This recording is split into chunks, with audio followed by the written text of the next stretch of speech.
అడవిలో ఒకరోజు చిలుక రాజా పక్షులన్నిటికీ విందు ఇచ్చాడు.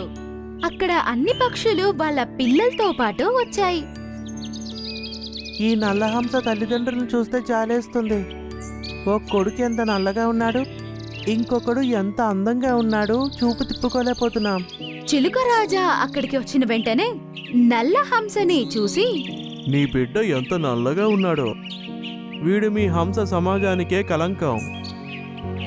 మేమెప్పుడూ ఇంత నల్ల హంస ఉండడం చూడలేదు. అవును రాజుగారు, మా జాతి ఎంత అందంగా ఆకర్షణీయంగా ఉంటుందో అందరికీ అందంగా కనిపిస్తుంది. నల్ల హంస అందరి మాటలు విని చాలా బాధపడుతుంది. కానీ ఏం చేస్తాను, నేను నల్ల హంసనే.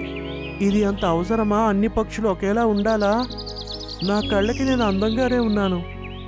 అరే పిల్లోడా, ఎంత గర్వం నీకు! ఒకవైపు నల్లగా ఉన్నావు, పెద్దవాళ్ళతో ఎలా మాట్లాడాలో తెలీదా నీకు?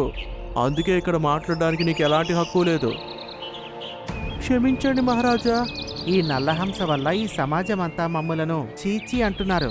మేమిక వెళతాం.